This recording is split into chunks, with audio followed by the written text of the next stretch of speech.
Herkese merhaba. Bugün size bir kolye yapımından bahsetmek istiyorum. İncili kolye olarak geçiyor ama yani siz bunu üzerine inci işlemesi olmadan da yapabilirsiniz. Veya inci yerine Çin camı da kullanabilirsiniz. Ya da 4 veya 6 milimetrelik herhangi bir boncuk da kullanabilirsiniz. Öncelikle şöyle arka tarafını göstereyim. Aslında bu örgü tekniğini bir bileklik üzerinde yaparak ben daha önce göstermiştim. Videosunu çekmiştim. Onun da linkini yukarıya bırakacağım. Bu kolyede ben 2 sıra yapmıştım. Yani ince bir kolye. Ama bugün anlatacağım kolyede 3 sıra yapacağım. Daha kalın. Hani onların sayılarını arttırıp azaltmak size kalmış sıraları. Daha ince bir kolye de olabilir. Daha kalın bir kolye de olabilir. Şöyle bir kapaması var.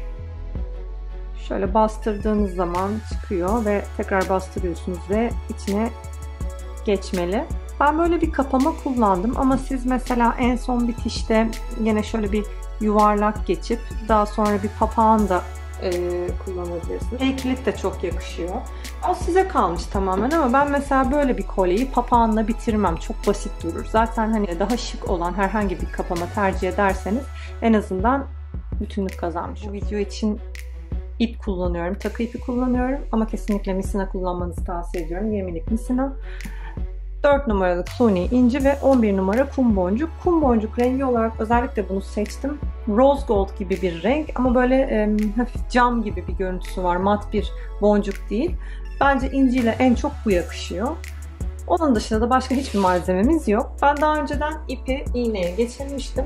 Ucuna da boncukların durması için ilk aşamada yine incilerden bir tanesini taktım. Şimdi 23 adet kum boncuk alıyoruz ve ipin sonuna getiriyoruz. Evet, toplam 23 adet kum boncuk aldım. Ama siz gene de bu ilk adımda özellikle bir sağlamasını yapın, yani mutlaka sayın ki sonrasında yanlışlık yapıp sökmek gerçekten daha çok zaman kaybettiriyor. Şimdi 23 adet kum boncuk aldıktan sonra iğneye yakın olan 11. kum boncuğu buluyorum. Baş kısmı yani burası. Buradan başlayarak 11 adet sayıyorum. 1, 2, 3, 4, 5, 6, 7, 8, 9, 10, 11. İğneyi aşağı yöne doğru geçiriyorum. Sadece 11. boncuktan.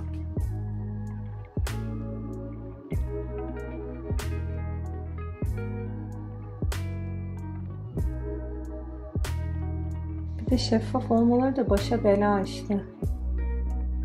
Buradayım. Bundan sonraki 6. kum boncuktan yukarı çıkacağım. 1, 2, 3, 4, 5. 6 bu oluyor.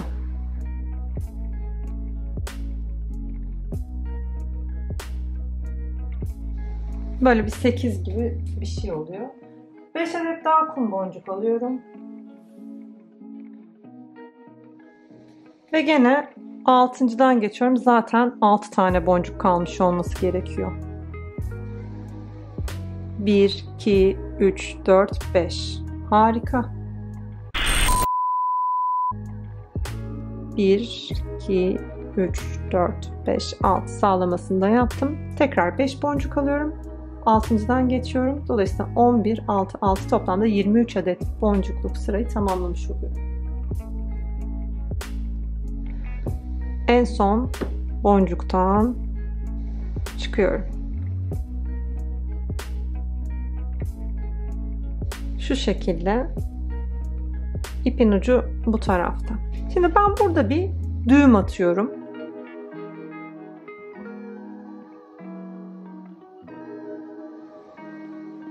Tabii misinayla çalıştığınız zaman sanırım 2 kere düğüm atmanız yeterli olacaktır ve mesela daha sert duracak.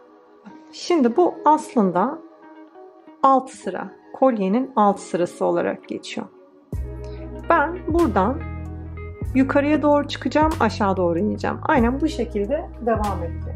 Alt sıradan, yani her alt sıradan buradan yukarıya doğru çıktığımda ilk sırada 7 tane kum boncuk alacağım. Evet, 7 tane kum boncuk aldım. Ve her halkada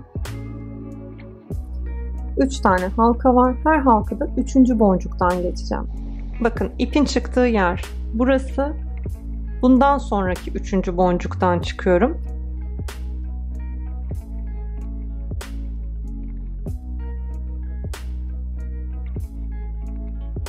İki adet boncuk boşta kaldı. Bir sonraki 3. kum boncuktan geçeceğim. Doğru yerden geçebilmeniz için buna dikkat etmeniz lazım. Bu halkayla benim artık işim bitti. Bu 2 kum boncuğu saymıyorum. Kesişme noktasını saymıyorum. Buradan itibaren 1, 2, 3. 3. kum boncuktan geçiyorum. Bakın 2 kum boncuk yine boşta kalacak.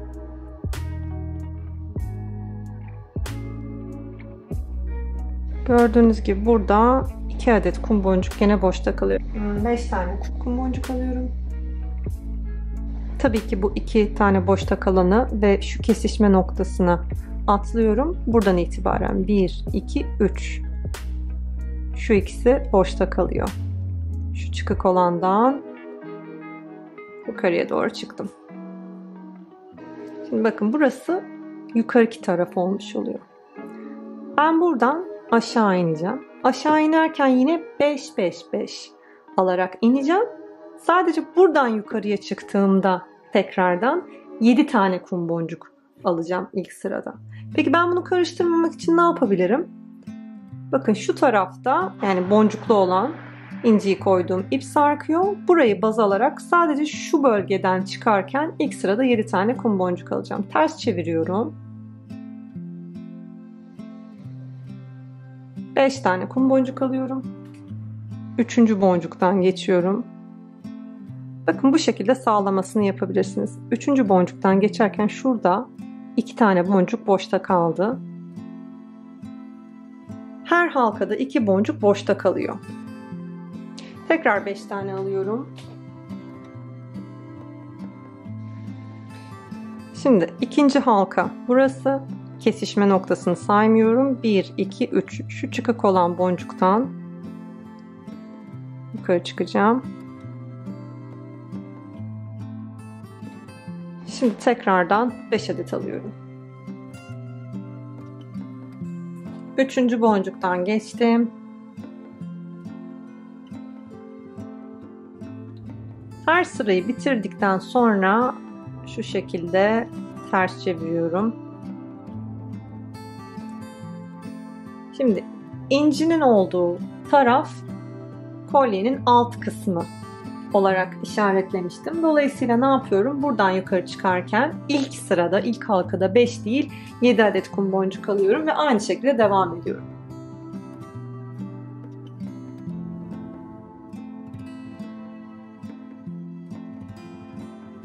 Beş tane alıyorum. 1, 2, 3 buradan geçiyorum.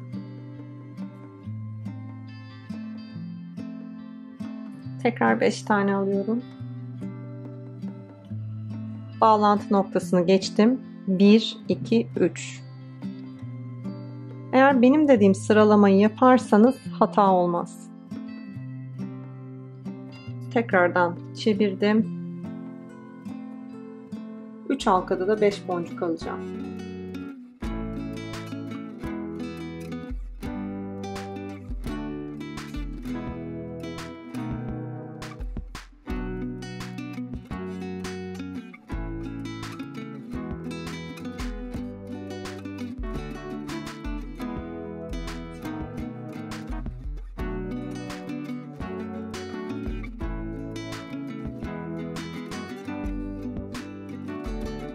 Son bir kez yapıyorum. Ters çevirdim. Alt kısımdayım. O yüzden ilk sırada 7 adet kum boncuk alıyorum.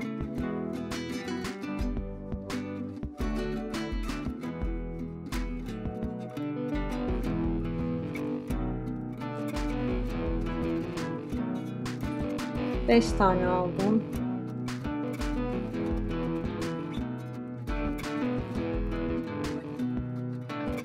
Beş tane daha aldım.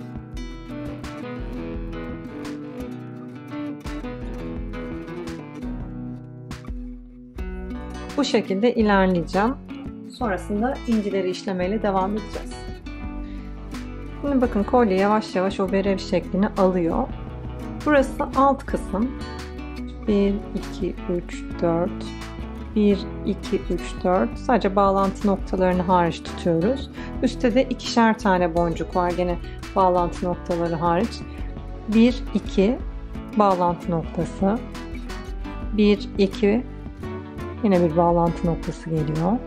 1, 2 yine başka bir bağlantı noktası. Bu şekilde desenin sağlamasını yaparsınız rahatlıkla. Yukarıki kısımda ikişer boncuk, aşağı kısımda da 4 boncuk. Çünkü alt kısım daha geniş olacak. Şimdi normalde bunu bu şekilde devam ettikten sonra incileri işlemeye başlıyoruz. Ama ben tabii bitmesini beklemeden hemen nasıl yapacağımızı göstereceğim. Şimdi buranın bitiş olduğunu varsayıyorum. İp burada. Yan taraftaki halkaya geldim. 2 boncuktan geçerek. Şimdi bir tane ince alıyorum. Hemen karşısındaki boncuktan geçiyorum.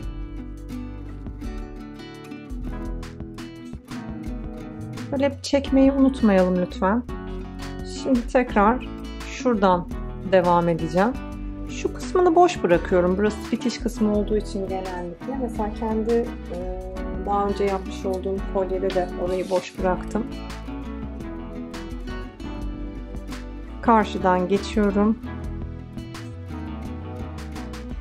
Ve yine tam karşısına denk gelen kum boncuktan geçiyorum. Şimdi yan sıraya geçerken bakın çıktığım yer burası. Hemen yanındaki kum boncuktan ilerledim. Şu sırayı dolduracağım. Karşıdan geçtim.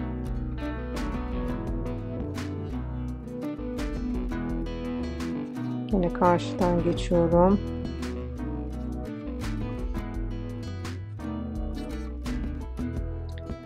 Burada kaldım. Mesela altta 4 boncuk var. O yüzden tam ortasına denk gelmesi için 2 boncuk ilerleyeceğim.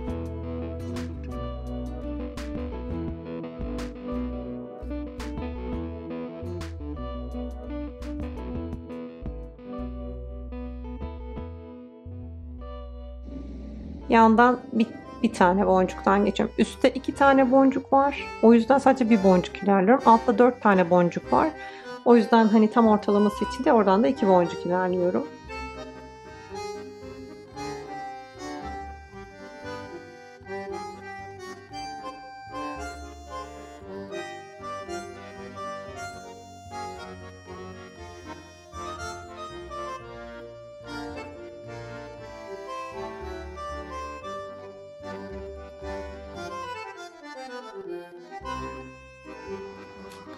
Evet, bu şekilde tamamlıyoruz.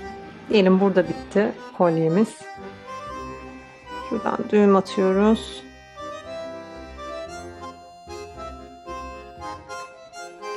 En az 2 kere atalım ki sağlam olsun.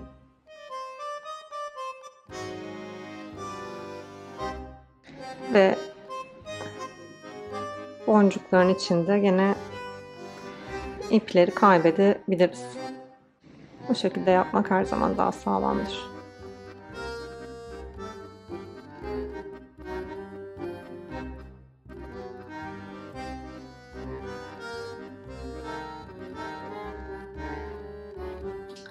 Evet, bu şekilde kolyeyi tamamlıyoruz.